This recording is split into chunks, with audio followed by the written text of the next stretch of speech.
Spiders in My Stomach. Text by Sandy Mackay. Illustrations by Susan Spellman.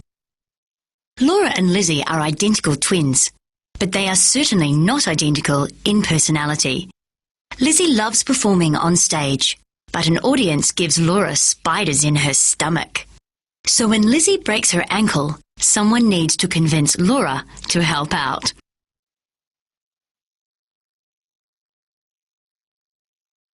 Spiders in My Stomach. Text by Sandy Mackay. Illustrations by Susan Spellman. Chapter 1. I know what you're thinking. You're thinking the same as everyone does when they first see us. Oh, look, twins! Aren't they cute? 2 peas in a pod. How do you tell them apart? We've heard it all before, the twin stuff. It might be true for some twins, but it's not true for us. Okay, so we might look alike, maybe even a bit more than alike. Sometimes in photographs, even I can't tell the difference. That's because we're identical twins, which means we are mirror images of each other. We both have freckles and curly brown hair that comes to exactly the same bumpy part on our shoulders. We both have pointed noses and blue eyes and big feet with a second toe longer than the first. But there are some things that are different. Lizzie has her mole above her right eyebrow and mine's above my left.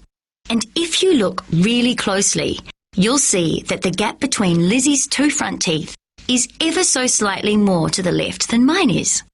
So maybe I wouldn't blame you for getting us mixed up. But once you got to know us, you'd realize we are 2 completely different people. In fact, you'd wonder how we came from the same planet, let alone the same family. We are not like 2 peas in a pod. If we were vegetables, we would be more like carrots and cabbages, or potatoes and mushrooms. Listen up. Let it be known once and for all that Lizzie and Laura Weaver are as different as black and white, hot and cold, day and night. I guess it's not so weird when you think about it, because most people are different from each other. It's just that people expect twins to be the same, just like you expect apples to be crunchy and lollies to be sweet and dirty socks to smell. People expect twins to be the same and to like the same things, but we're not, and we don't. Lizzie's a dog person. I like cats. Lizzie's a blue person. I like green. Lizzie's the athletic one. I like books. Lizzie likes pizza. I like pasta. Lizzie's the drama queen, and I am definitely not that.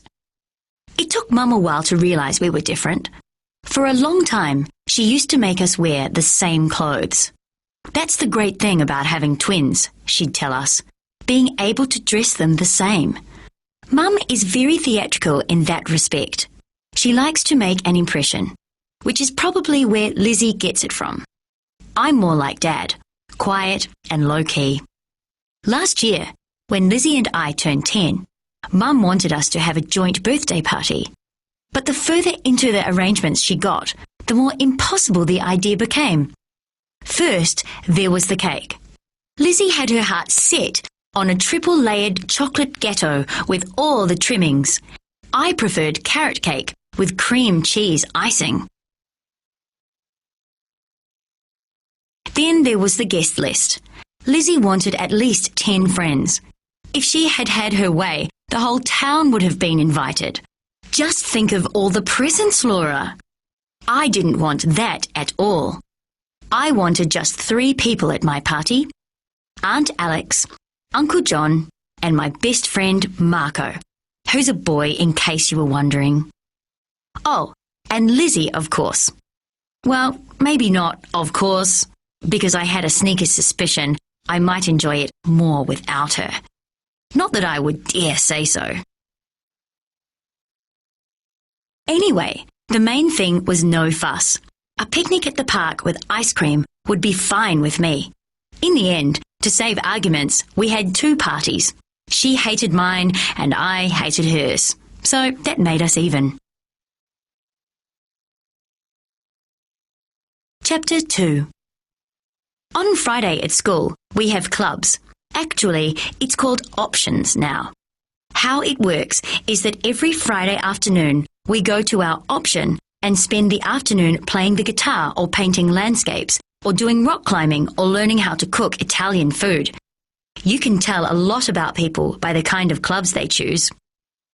My favourite option is pottery with Mrs. Ryan. At pottery, we start off with pinch pots, which are made by moulding the wet clay with your hands. They're called pinch pots because you pinch them into shape with your fingers.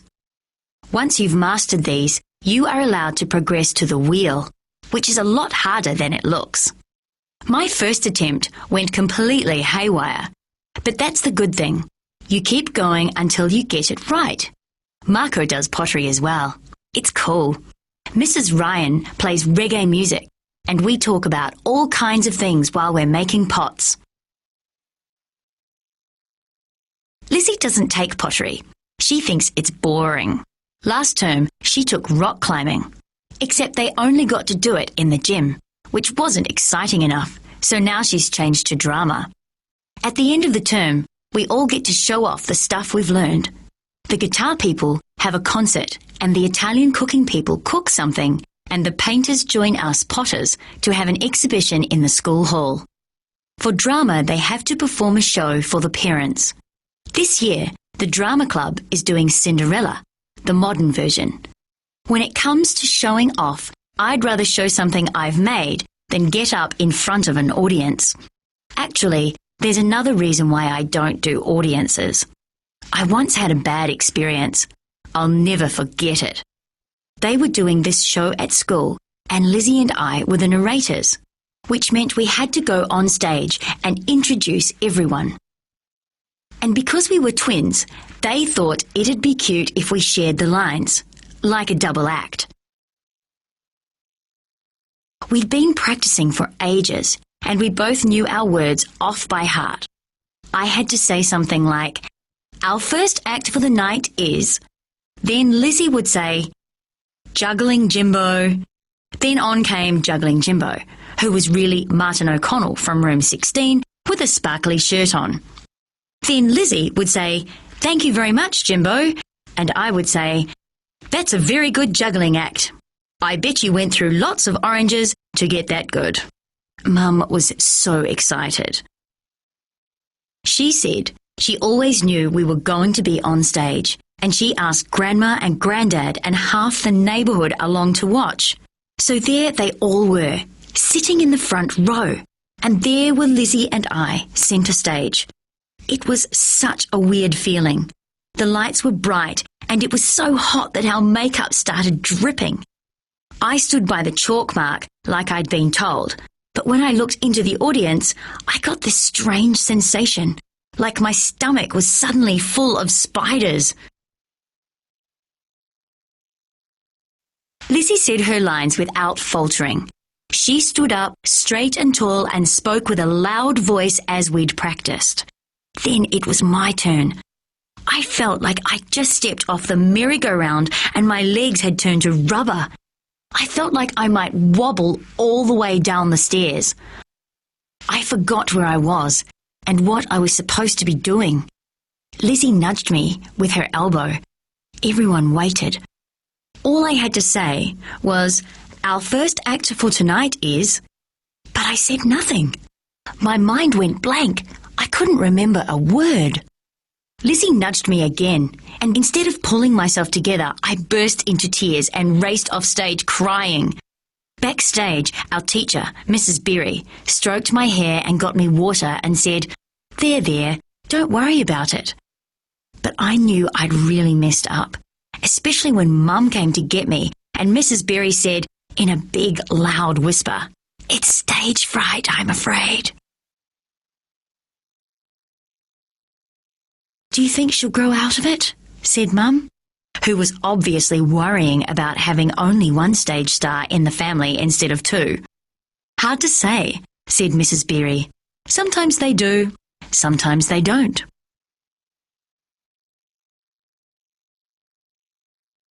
Chapter 3. Mrs. Ryan says there are two types of people in this world. Those who like the sunlight and those who prefer the shade.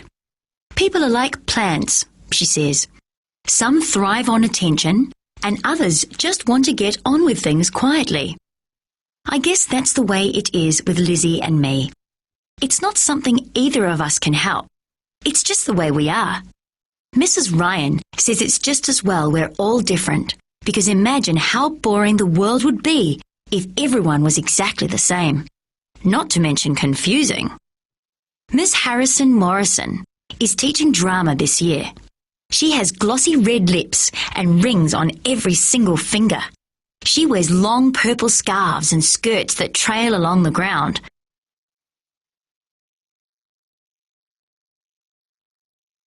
Miss Harrison Morrison probably likes full sunlight. Mum calls her larger than life. Dad says he can't understand what she's saying. When Miss Harrison Morrison comes into the room, everyone knows about it. Lizzie is crazy about her. She tries to copy everything she does, right down to the fancy accent.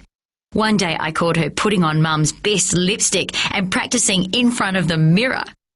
Miss Harrison Morrison says our version of Cinderella is very cutting edge, says Lizzie. What's cutting edge? I ask. Well, I'm not quite sure, but she says if we all do really, really well, we might be able to perform in the town hall over the holidays. Oh. And has Miss Harrison Morrison said who Cinderella is yet? Calls Mum from the kitchen. Not yet, but she says I definitely have a chance. We'll keep our fingers crossed. There are auditions every day after school for a week, which is nerve-wracking for everyone. When Lizzie finds out she has the part of Cinderella, she becomes more of a pain than ever. You can't go anywhere without her talking about that play. How does this sound, Laura? Do you like this outfit? What should I do with my hair? Of course, she can't wear an apron and a ponytail like any normal Cinderella. Not when it's cutting edge. And not when the stepsisters are having spiked green hair and Prince Charming is wearing cargo pants and dreadlocks. Lizzie has 2 songs to sing. One Day My Prince Will Come, in scene 2, and I Could Have Danced All Night, in scene 5.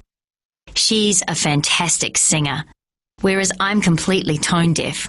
Sometimes she's very hard to share a bedroom with, especially when there's a show to practice for. Mum says, be gentle with her, Laura. She has a fragile ego and artistic people can be temperamental. Look at all those Hollywood actors. Mum says, be gentle with her, Laura. She has a fragile ego and artistic people can be temperamental. Look at all those Hollywood actors. Well, I'm artistic too, and I'm not fragile, I say. That's because you take after your father. By now I know Cinderella's part backwards and forwards. In fact, I could probably tell you everyone else's lines as well. My favourite part is when Cinderella roars off to the ball on a Harley-Davidson motorcycle that the fairy godmother has conjured up for the occasion. Of course, Cinderella has to watch out because if she doesn't make it home before midnight, the Harley will become a skateboard and the ball gown a pair of flannelette pyjamas. Poor little Cinders. Chapter 4. This weekend, we are going for a picnic. Mum said we can take a friend each, except that, as usual, Lizzie has cleverly managed to wangle something different. Please can I bring 2 friends, Mum? She asks. But there won't be room, Lizzie. There will be if Laura doesn't ask anyone. But Laura might want to ask someone. No, she won't. Will you, Laura? See? Laura's happy on her own. She's always got her nose in a book anyway. Lizzie has this way of looking at you. She uses her eyes in this clever way that I haven't quite worked out yet. And if you hesitate, you're lost. This time, I am lost. Or rather, I have a mouthful of toast and I don't have time to argue before Lizzie has it all worked out. See, Mum? She doesn't, says Lizzie. Are you sure, Laura? To be honest, I don't mind too much, because Lizzie's right. I'd rather read a book than run around in the park. The day starts off well enough. Mum makes a picnic lunch, and we pick up Lizzie's two latest friends, Sasha and Angelique. I have 2 books packed, in case I finish the first one, which is likely, as I'm already up to chapter 7. We get to the river and find a good spot. Mum and I get the chairs out while Lizzie and her friends take off into the bush to explore. Mum opens her thermos of coffee and lets out a relaxed sigh. Poppy, our pug dog, plonks himself under the nearest gum tree and starts gnawing on a stick. I open my book and start munching on an apple. "Isn't this wonderful?" says Mum, stretching her legs and putting on sunblock. I'm up to chapter 8 when Angelique comes racing back, all red in the face from running. "It's Lizzie," she says breathlessly. "She's hurt her ankle." Then it's a mad rush into the bush where Lizzie is sitting at a very funny angle, crying in pain. "I tripped on a tree root," she sobs. Mum takes one look at her swollen ankle, carries Lizzie to the car, bundles us all in, and we head straight for the hospital. Boy, am I glad I packed another book, because we now have to wait in the emergency waiting room for ages. Lizzie emerges 4 hours later with a huge cast and crutches. Chapter 5. In the beginning, Lizzie loves it. She gets so much attention that it seems almost worth the pain. Everyone wants to sign the cast and try walking around on the crutches. People stop to ask what she's done to herself, but the novelty soon wears off, especially when Mum takes her for another checkup and the doctor says she'll have to keep her cast on for 6 more weeks. 6 weeks! But that's 42 days. Lizzie cries and cries, forgetting that this is real life and not Cinderella, the modern version. But the problem is, how is she going to do the show? The performance is only 3 weeks away and Lizzie will still be on crutches. Miss Harrison Morrison is not impressed. She likes her shows to go like clockwork, and Cinderella on crutches will not go like clockwork. "Think about it, Lizzie," she says, pursing her glossy red lips. "Consider the practical implications of crutches on stage. It'll be okay. I can still hobble. The first 2 scenes might be okay, but what about when the clock strikes midnight? How can Cinderella possibly run from the ball with a broken ankle?" But, sorry Lizzie, it's too difficult.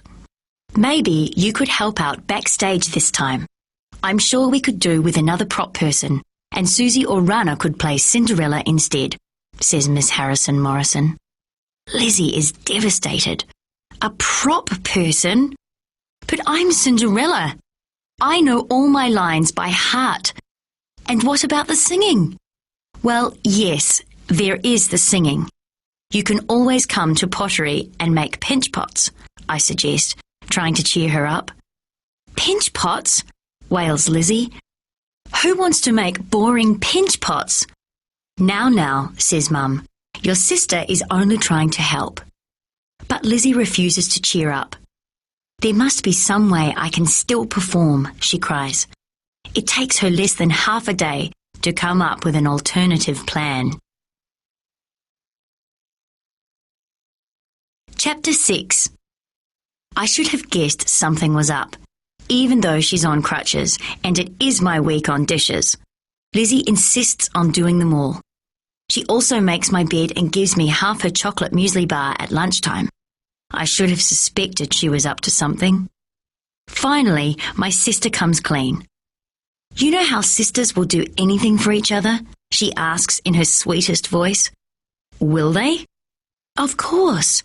You know I would do anything for you, Laura.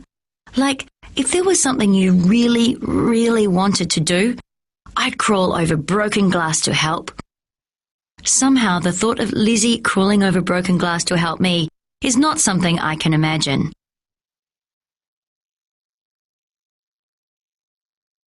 All I want is one teeny-weeny favour, she purrs. And what teeny-weeny favour is that? I ask slowly. She puts her head on my shoulder, fluttering her eyelashes. How does she do that? Even though we have the same eyelashes, mine absolutely refuse to flutter. I've already cleared it with Miss Harrison Morrison, and she says if you agree, then it's okay by her. This is sounding serious. What's okay by her? Well, you know how in the show, I can't do the dancing or the running off at midnight, but I can do all the rest, the slipper scene and the singing and that. S'pose so. You know how you and I look exactly alike? Except for the mole, you mean? Yes, except for that. So anyway, I was wondering if you could do the ballroom scene for me.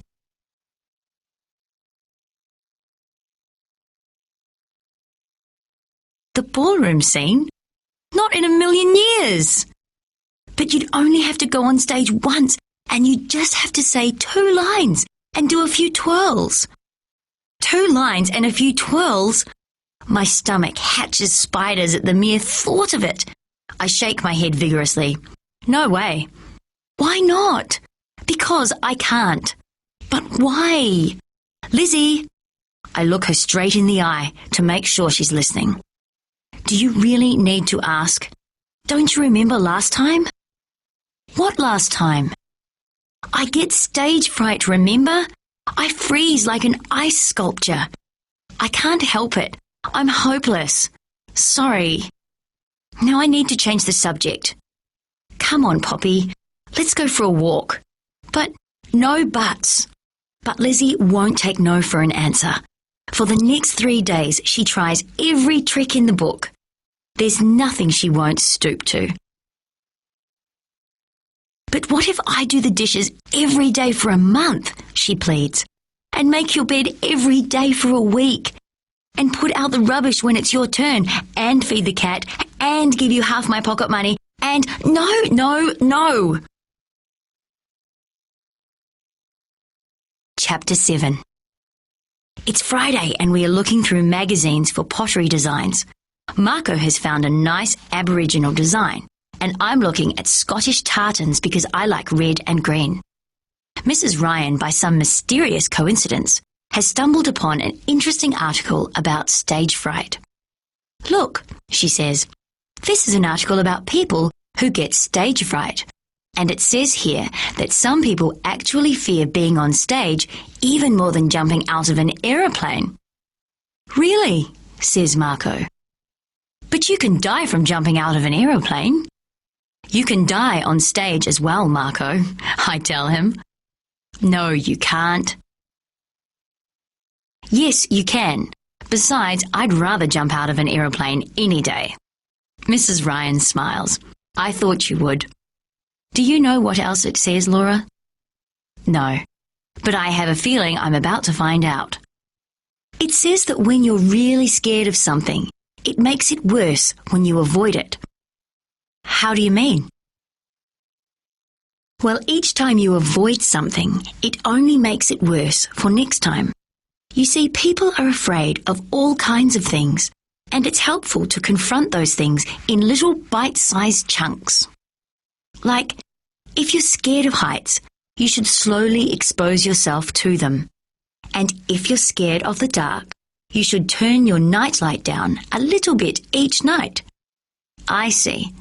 But now my stomach is churning because I can see where all of this might be leading.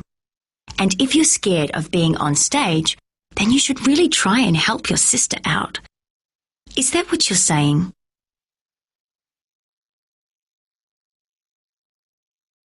Only if you want to, says Mrs. Ryan. And what if I don't want to? Well, that's completely up to you. I put down my magazine and sigh. I haven't talked about this before, but it seems like now is a good time. But that's the trouble. Part of me does want to. The part that's not a coward, that is. You could do it, you know, says Marco. If Lizzie can, then so can you. Do you really think so? He grins. Definitely. And that's the way it happened. 1 minute I wasn't doing the show, and the next minute I was. It'll be a piece of cake, says Lizzie, flinging her arms around me in gratitude. You'll see. A piece of cake? Would that be a piece of triple-layered chocolate gâteau by any chance?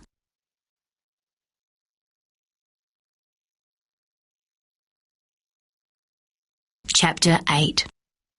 Mrs. Ryan says she'll help. We all get nervous sometimes, Laura, she says, and there are lots of things you can do for it. She tells me about breathing properly and planting your feet firmly and taking your time and learning to relax. Try and think positively, dear.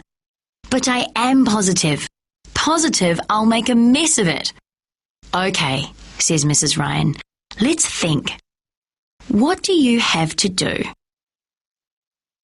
You have a couple of lines to say.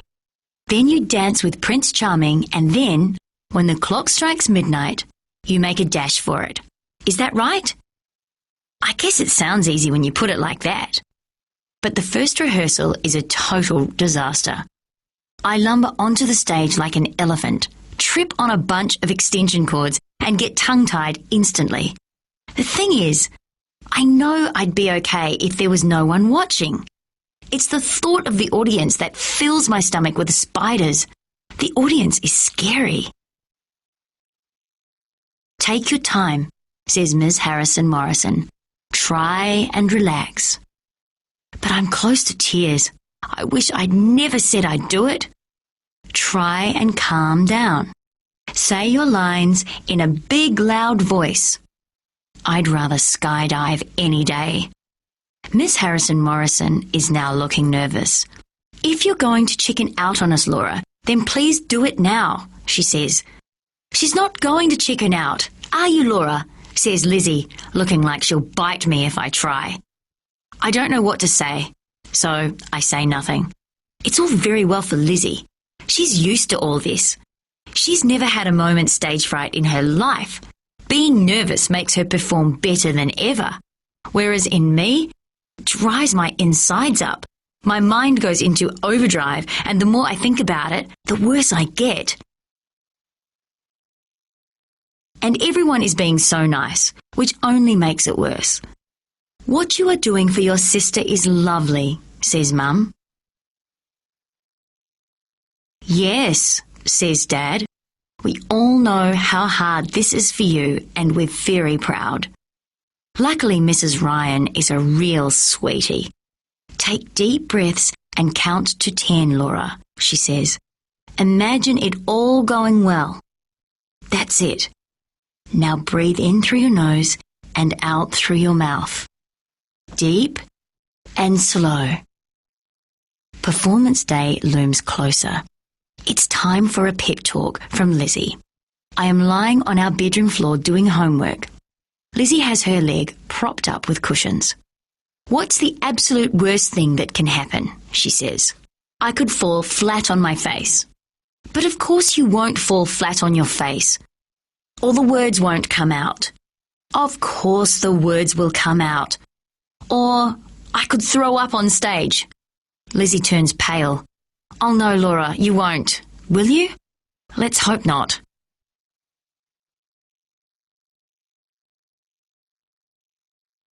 Chapter 9. The night before the performance, I take Poppy for a walk around the block to calm my nerves. Marco joins us and offers to play Prince Charming's part while I practice. We go around 10 times with me saying my lines over and over. You know your lines. How difficult can it be? Marco asks. I try to explain. It's not difficult here with you. It's just the thought of everyone watching that's scary. Well, don't look at the audience then. If only it were that easy. Mrs. Ryan has promised to meet me at the school entrance just before the performance. Nervous? She asks. Totally. Well, I've been thinking, and there's one little trick I completely forgot about. She leans forward. I have to warn you though, it's a little strange, and you'll need to use your imagination. I'll try anything. Then Mrs. Ryan whispers something in my ear. Pardon? She whispers again and I giggle. Do you really think that'll help? Always works for me, she says. The curtain goes up. Scene 1. Lizzie sits on a chair looking all forlorn and moaning about having so much housework to do and never going out. Scene 2. She sings the song, One Day My Prince Will Come, and the audience claps wildly. Scene 3. Enter the stepsisters looking outrageously silly with green spiked hair and tight, short skirts. Audience laughs. Scene 4. The fairy godmother arrives to organise a Harley-Davidson and ball gown so that Cinderella can go to the ball. Scene 5. The ball. Help! It's me! I'm on! Break a leg, Laura! I take 10 deep breaths and force myself onto the stage. My rubber legs move slowly toward the chalk mark where Prince Charming awaits. It's like walking the plank. Don't look down, I think to myself, and don't look out. Whoops! Oh, too late. I just did. There must be a million people in the audience. Help! I am about to freak out when suddenly I remember Mrs. Ryan's trick. Calm down and use your imagination, I tell myself. Do what Mrs. Ryan said. Amazingly, something loosens up inside. Do you come here often? Prince Charming asks me. I smile, and it's all I can do not to laugh, although I can almost feel everyone backstage holding their breath in anticipation. I feel strangely relaxed, calm even. I look at the audience again. Wow! I open my mouth to speak, not sure exactly what's going to come out. No, I don't usually get out much, I say in a nice, loud voice. And miraculously, the spiders in my stomach have gone. There might be a couple of little ones still lurking in the corners, but nothing to worry about. I'm afraid there's always so much housework to do, I add boldly. Then Prince Charming takes my hand and we twirl around for a while. The music is wonderful and I'm feeling okay up here. In fact, I'm having such a good time that when the clock strikes 12, I almost forget to leave the stage. Luckily, the roar of the Harley from the wings, a tape recording, reminds me to exit. I apologise to the prince and race off stage, remembering just in the nick of time to leave my shoe behind. Yahoo! I've done it! Miss Harrison Morrison is clapping silently as she herds me backstage. Well done, she says. It went like clockwork. I did it! I did it! I shriek silently to myself before collapsing into a heap of giggling relief. You were great, says Mum, who is also waiting backstage for me. You did absolutely splendidly, says Miss Harrison Morrison. I don't know what all the fuss was about. On stage, Lizzie has launched into her second song. I could have danced all night. Her voice is incredible, and the audience clap wildly at the end. When the play finishes, we all get a standing ovation. Miss Harrison Morrison is as pleased as Punch, especially when the man from the town hall asks if the cast would like to perform Cinderella, the modern version, in the town hall. And I get a special thank you for stepping up to the plate at the last minute and conquering my stage fright in the process. Would you like to perform with us again? Asks Miss Harrison Morrison later. You delivered those lines magnificently.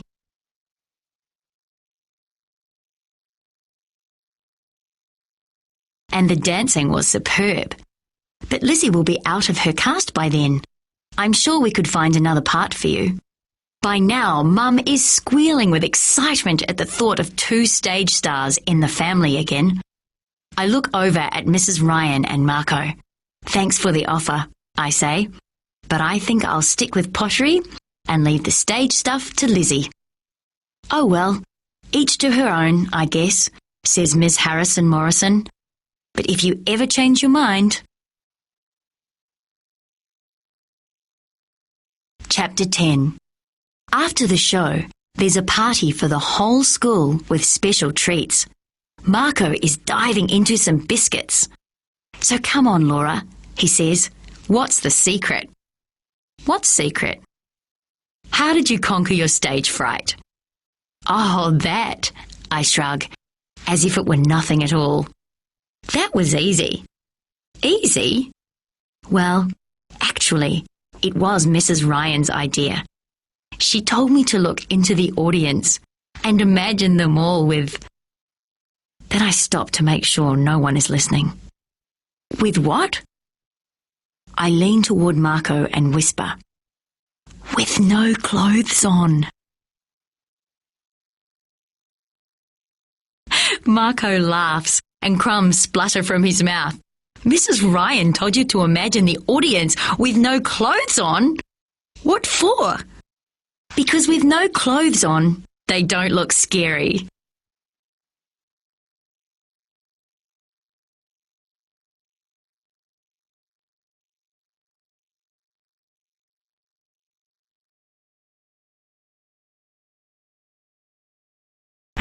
Book cover maker.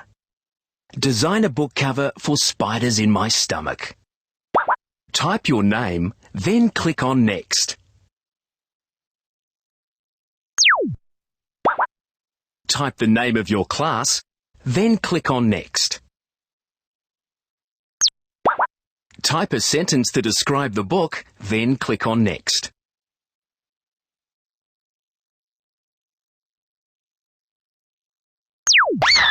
Use the tools on the left to design your own book cover. If you need help, click on the Help button.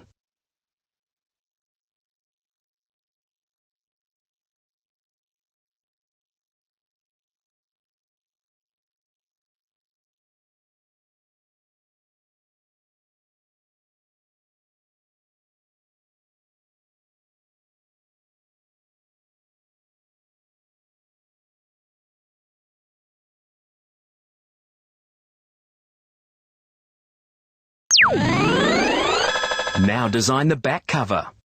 Check your spelling, then click Print. If you need help, click on the Help button.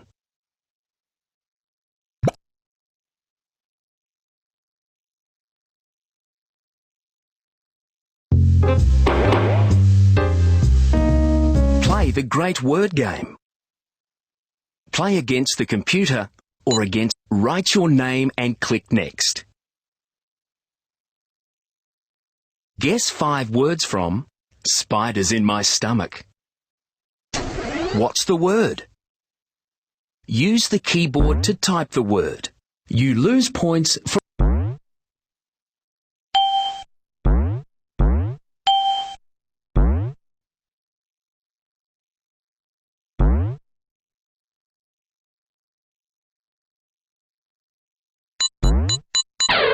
Oops. The word was crutches.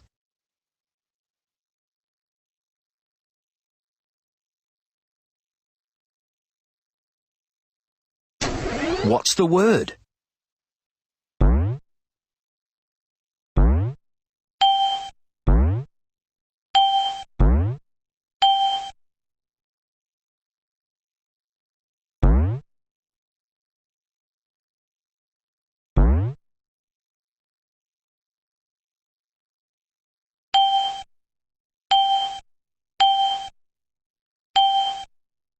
Yes, you got it. The word was motorcycle. What's the word?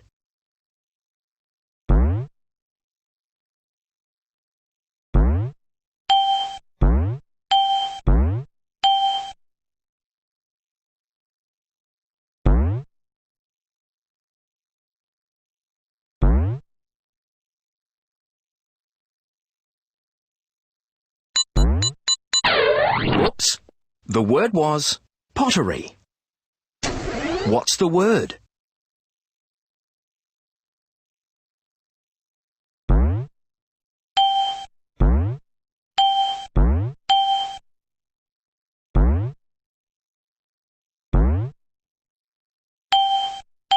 Yes, you got it. The word was eyebrow. What's the word?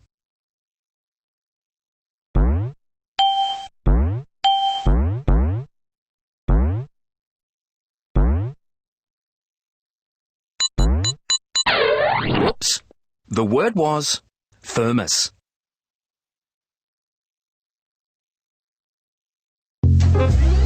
Great word work. Click Print to print your results or play again.